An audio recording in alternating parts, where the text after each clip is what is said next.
We welcome everyone to the TED Talks with Dr. Roger Brindley. So we are here with Professor Roger with an exclusive interview discussing about the Higher Education Plus. Good morning, Dr. Roger. So how are you doing today? I'm well, thank you. Excited to be in Hyderabad. So how do you feel the education in India, if you compare with the west part of it? Well, I work for a US university, so I'm a little bit biased. So, higher education is incredibly important to society. I really want, particularly in your high school, I really want all your high school students to do their best, get the best marks they can, and think about an undergraduate academic experience because it's going to set them up for their career. Different countries have different quality higher education, have different benefits to them. The reality is, and I think the world rankings bear this out, that higher education in the United States is the best in the world. So as somebody who works for a US university, I'm always looking for the best and brightest students around the world to come to the United States. Dr. Roger, you've told about interdisciplinary courses. So on that point, I could like to have your opinion. Now we want people who have different skills. So what's your opinion? Like if I'm an engineer or I'm a doctor, and a student should have skills with engineering plus a humanity or social science skills. So do we look for interdisciplinary programs in undergraduate and postgraduate level? What's your opinion on this?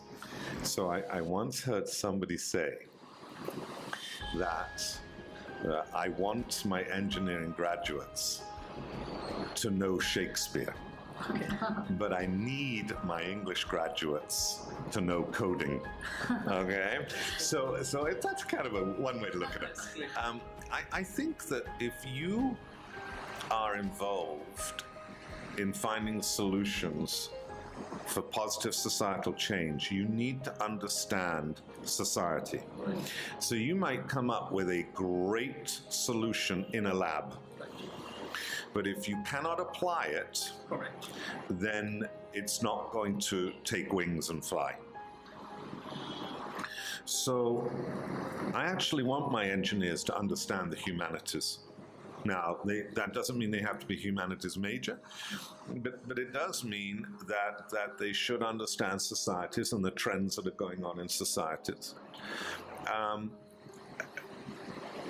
When we create new inventions and we innovate through our entrepreneurship, new opportunities in society through math and engineering and information systems and the sciences.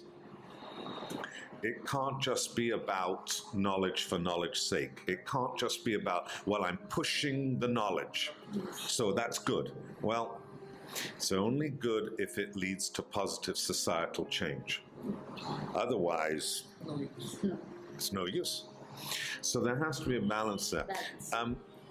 Higher education in the United States is set up for that because we have what we call a liberal arts tradition. So your high school students thinking about applying to the United States, we use the phrase declaring your major. In the UK, they talk about knowing what you're going to read. But it's this idea that the day you arrive on campus, you're committed to your undergraduate degree. In the UK, that's true. Yeah. And in 3-year degrees around the world, that's true. In the US, you have a little time. Most of our students come in as first-year students knowing what they want to study. They know. But some have a decision to make. They like physics and they like math.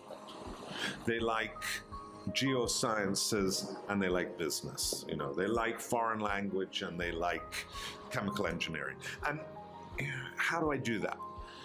So they use the first year of our liberal arts tradition where they're taking coursework that isn't just for their major, but it's for their well-rounded development to make that decision. Now, by the middle of their second year, they're going to have to make that decision. But it's really okay if you come in and need a little time to decide that. At the University of South Florida, we give each of our new undergraduates an academic advisor, and that academic advisor stays with them. Oh. So they get to know them, and they can talk, and they can have a really good relationship. But at the end of the day, even if you know what you want to study, so let's say you arrive at USF and you want to be a computer science undergraduate, and we are home to the Florida Center for Cybersecurity, so we get a lot of students who want to do computer science. Even if you come in wanting to do computer science, chances are we're probably going to put you in an English writing course somewhere. Chances are you might actually end up doing history, a course. Now, you might choose to do a recent American history, or you might choose to look at the Greek and Roman empires, or you might even choose to take a course in language where you look at Sanskrit. But you will do something like that, because that's the American tradition wherever you go to school in the United States. So that's a long answer to a really good point. We want our graduates to be able to adapt and change and be flexible and understand other people they're going to be working with. So, Dr. Roger, in 2000, you have received an outstanding undergraduate teaching award from the university, and in 2001, you have received an honored professor by the National Society of College Scholar. So, what's my point is what's your opinion, and what's your take in what makes exactly a good teacher? Well, obviously, you need somebody who has a good understanding of the content, but they've got to be somebody who's open to new ideas.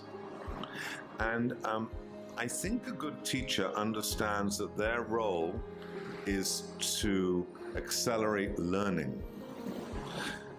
Education's not about teaching, it's about learning. And you're trying to create a community of learners in your classroom or in your online course.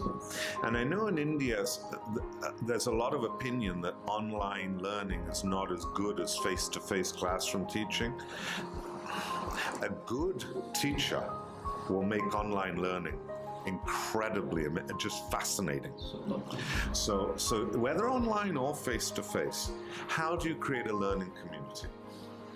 Well, the first thing is you have to allow your students to trust you. If they think you're going to ask them gotcha questions, do you have that expression in India? Gotcha. If they think you're out to sort of trick them, and if they think you're out to fail them, then you're never going to get students to volunteer. You're never going to get students to raise their hands and ask questions. You're never going to get students to bring ideas. Students are just going to sit there and think, oh, I'm not going to say that. So you've got to create a community of trust, and that also means student to student. So if you answer a question and you're wrong, she can't laugh at you, right? So one of the ways you do that is you do a lot of student projects. And as a faculty member, you invite the students into their learning. I often say to students, if I ask, are there any questions? It's not because I'm trying to waste a minute and get to the end of the class. It's because I want to know if there are any questions. And if you ask a question in my classroom, it's a sign that you're engaged in your learning. I think sometimes students think, oh, if I ask a question, it'll show I don't understand and it means I'm failing. No. And what I tell students in my classrooms when I teach, and there are many, many fine teachers at the University of South Florida, we actually have an Indian heritage faculty member, Dr. Artur Kaur, in our College of Engineering, who was the Professor of the Year in the United States a few years ago. He won a national competition, and he's an engineering professor who went to BITS Pilani for his undergraduate degree. But in my classroom, I say to them, if you don't understand what I taught today, if you don't understand what your friends were discussing in class today, if I teach class and 25% of my students fail the class, it doesn't mean I'm really good because I have a tough class. It means I have a problem as a teacher because they didn't learn that content while I was their instructor. And that's my problem. Right? So how do you create a learning community? And that requires different things to students. I often say to students from India, when you go in a US classroom, don't sit there with your head down. You know, you've got to engage, right? You've got to be an active learner. You've got to engage. And for heaven's sakes, if you don't understand, that teacher is a resource. They want you to be successful. They're going to advocate for you. Go talk to them. Say, I did not understand half of that lesson. Help me here. And they will. And I think that's the secret to good teaching.